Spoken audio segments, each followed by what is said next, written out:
भोपाल से खबर, जहां धर्म स्वातंत्र्य विधेयक 2020 को कैबिनेट की मंजूरी मिल चुकी है। संशोधित बिंदुओं के साथ मंजूरी दी गई है। कम से कम अब 10 साल की सजा का प्रावधान होगा इस कानून के मुताबिक। अब विधानसभा के सत्र में जल्द ही इस विधेयक को पेश किया जाएगा।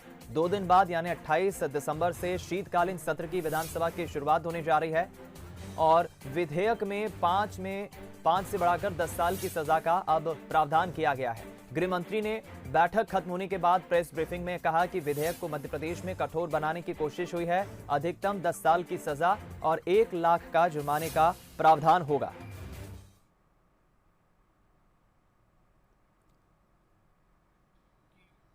से आकर और मध्य प्रदेश की छिंदवाड़ा की जमीन पर कब्जा कर लिया। सबसे बड़े भूमाफिया तो कमलनाथ जी हैं, पर कमलनाथ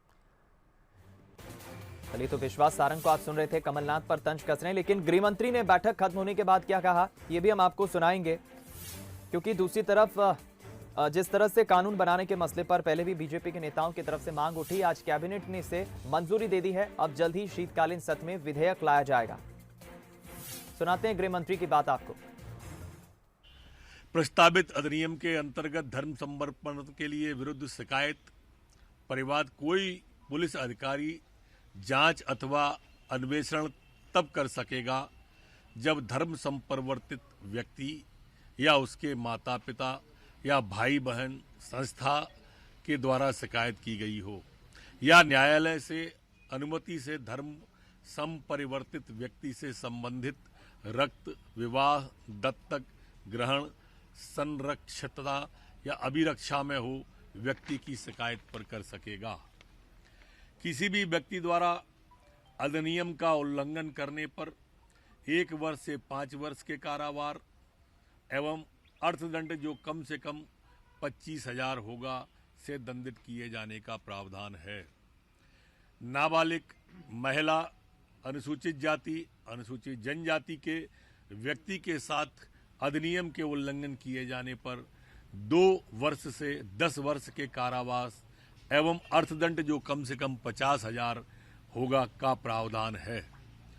अपना धर्म छुपाकर अधिनियम का उल्लंघन किए जाने पर 3 वर्ष से 10 वर्ष के कारावास, अर्थदंड कम से कम 50,000 का प्रावधान इसमें किया गया है। इसी तरह से सामूहिक धर्म परिवर्तन 2 या 2 से अधिक व्यक्तियों का एक ही समय में धर्म परिवर्तन करके अधिनियम का उल्लंघन किए। शिवराज कुछ कह रहे हैं, चलिए सुन लेते हैं। गृह मंत्री नरोत्तम मिश्रा को आप सुन रहे थे अभी। अर्थदंड जो कम से कम 1 लाख का होगा प्रावधान है। 1 से अधिक बार अधिनियम के प्रावधानों के विपरीत किए गए अपराध की स्थिति में कम से कम 5 वर्ष तथा अधिकतम 10 वर्ष का कारावास का प्रावधान है। अधिनियम के अंतर्गत धन संपरिवर्तन के आशय से किया गया विवाह अकृत एवं शून्य घोषित किए जाने का प्रावधान है। इस प्रयोजन के लिए कुटुंब न्यायालय में तथा जहां कुटुंब न्यायालय नहीं है वहां कुटुंब न्यायालय के अधिकार प्राप्त न्यायालय में आवेदन करने का प्रावधान है। प्रस्तावित अधिनियम के अंतर्गत स्वेच्छा से धर्म परिवर्तन मध्य प्रदेश में नहीं होगा और किया जाता है तो 10 साल तक की सजा और 50,000 रुपये कम से कम अर्थदंड का प्रावधान रखा है। देखिए, इस तरह की गतिविधियां क्या हम किसी को दबा के, धमका के, प्रलोभन दे के, अंधेरे में रख के धर्मांतरण करवा लें, ये मध्य प्रदेश में नहीं चलेगा। और इसलिए 1968 का जो हमारा कानून था उसको हमने और प्रभावी बनाया है और कड़ा बनाया है। कई तरह की ऐसी घटनाएं आती है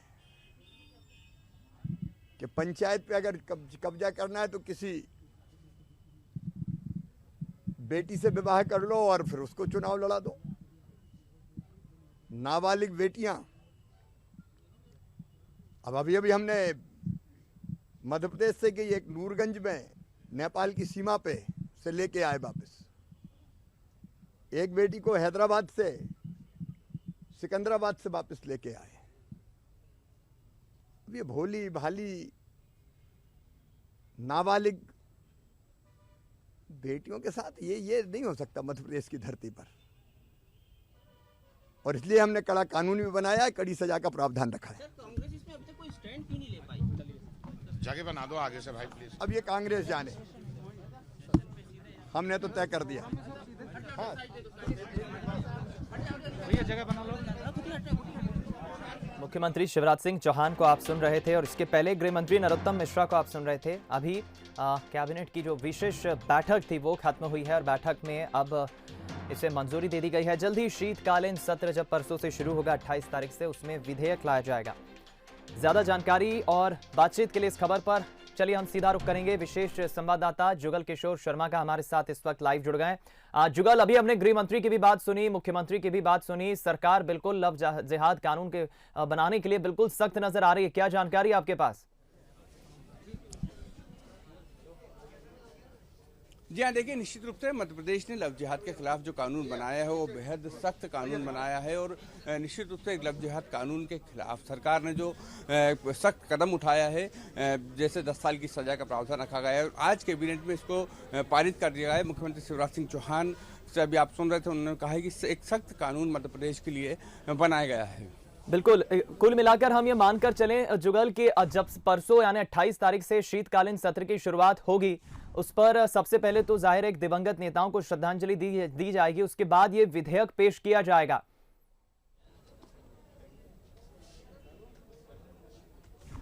जी हाँ, विधानसभा में विधेयक पेश किया जाएगा। 28 तारीख को विधानसभा सत्र होना है और इसको आज कैबिनेट की बैठक में अंतिम मोहर लगा दी गई है, और अब इसको विधेयक को विधानसभा में पारित करा के इसको एक कानून का रूप दे दिया जाएगा। जी, चलिए आप नजरें बनाए रखिए जुगल, आपसे अपडेट्स हम लेते रहेंगे। पूरी खबर पर जुड़ने के लिए बहुत बहुत धन्यवाद। फिलहाल प्रमुख बिंदुओं की हम बात करें तो देखिए, पहला फुसलाकर, धमकी देकर जबरदस्ती धर्मांतरण और विवाह कराने पर 10 साल की सजा का प्रावधान होगा। धर्मांतरण और धर्मांतरण के पश्चात होने वाले विवाह के 1 महीने पहले डिस्ट्रिक्ट मजिस्ट्रेट को धर्मांतरण और विवाह करने और करवाने वाले दोनों पक्षों को लिखित में आवेदन प्रस्तुत करना होगा। बगैर आवेदन प्रस्तुत किए धर्मांतरण कराने वाले धर्मगुरु, काजी, मौलवी या पादरी को 5 साल तक की सजा का प्रावधान होगा।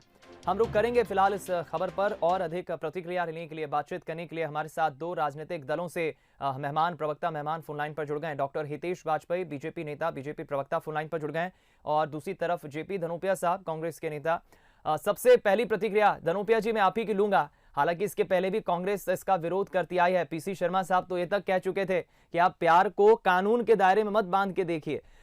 सरकार इसको बनाने के लिए, कानून बनाने के लिए बिल्कुल सख्त नजर आ रही है। कैबिनेट ने मंजूरी भी देती है। कैसे देखते हैं आप? पहली प्रतिक्रिया। दीपक जी, सरकार जो चाहे कर सकती है, सरकार को पूरा अधिकार है, लेकिन उसके संबंध में थोड़ा विचार करने वाली बात होती है कि जब धर्म स्वतंत्रता अधिनियम 1968 प्रभावशील मध्य प्रदेश में है, तो नया कानून लाने की आवश्यकता क्यों पड़ी? उसी कानून में संशोधन करते आप, जो भी आपको जोड़ना था। उस कानून के आज तक उपयोग तो हुआ नहीं है, उससे कोई कार्रवाई हुई नहीं है, कोई प्रकरण दर्ज हुआ नहीं, किसी पर कुछ हुआ नहीं। आपने नया कानून बनाने के लिए पुराने कानून खत्म करने की बात करती, वही कानून उसी नाम से नया बनाने को औचित्य नहीं होता है। बाकी जो कानून उन्होंने बनाया है उसके बारे में डिटेल में मालूम नहीं है क्या क्या प्रतिक्रिया होंगी। स्वागत योग्य है, अगर अच्छा काम है तो। महिलाओं की रक्षा होना चाहिए, महिलाओं पर अत्याचार बंद होना चाहिए, लेकिन भारतीय जनता पार्टी के राज में महिलाओं पर अत्याचार जितने बढ़ रहे हैं आप देख रहे हैं। छोटे छोटे अबोध बालिकाओं के साथ अत्याचार, बलात्कार हो रहे हैं, उनकी हत्या हो रही है, आप देख रहे हैं। कानून बिल्कुल इस मामले में सख्ती दिखाता है, सख्त होता नहीं है। हमारा कहना है कि कानून, आप ये सारे आज जो प्रावधान लेके आए हैं, सारे प्रावधान भारतीय दंड संहिता के अंतर्गत पहले से ही विराजमान हैं, पहले से ही विद्यमान हैं। उनका पालन तो करिए, उपयोग तो करिए। आपने किया नहीं, लेकिन आप जो कानून लेकर आए हैं, विधानसभा में इसकी जानकारी पूरी मिलेगी, तो हमारे विधायक दल के नेता और सारे लोग जो राय रखेंगे उस पर विचार किया जाएगा। ठीक, डॉक्टर हितेश क्या कहेंगे आप? देखिए, कांग्रेस का तो मुझे नहीं मालूम, क्योंकि कांग्रेस कुछ भी हम करेंगे तो उसका विरोध करेगी।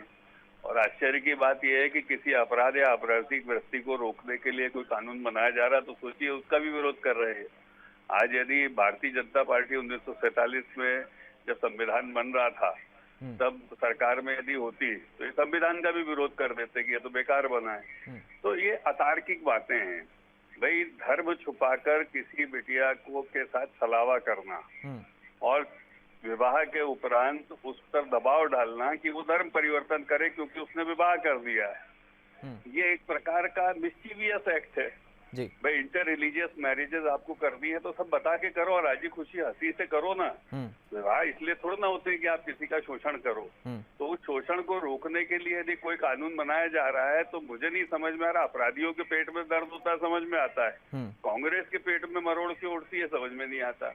हाँ, एक बात जरूर हो सकती है कि ये 70 साल से काम हो रहा था तो कांग्रेस को ये जरूर महसूस हो सकता है कि उनने क्यों नहीं किया ये सब। ठीक। 70 साल से देश की बात हो रही है, 70 साल से एमएसपी को उनने क्यों नहीं कानून बनाया जी। 70 साल से 370 हटाने का कोई प्रकार कांग्रेस ने क्यों नहीं किया। जीएसटी के लिए क्यों नहीं बात करी। नीति आयोग जैसी एकीकृत संस्था जिसमें मुख्यमंत्रियों की भी मतों की भागीदारी हो औपचारिक रूप से, ऐसा तो कांग्रेस की समस्या ये है। तो कांग्रेस मुंह छुपाने के लिए ये सब बातें विरोध करती है, लेकिन हम सब जानते हैं कि अपराध को रोकने के लिए बनाया गया कानून से अपराधियों को डर लगना चाहिए, कांग्रेस को नहीं। ठीक, चलिए मुझे आप दोनों की एक एक प्रतिक्रिया चाहिए थी। बहुत बहुत धन्यवाद धनोपिया जी और डॉक्टर हितेश वाजपेयी हमारे साथ जुड़ने के लिए, इस खबर पर बातचीत करने के लिए।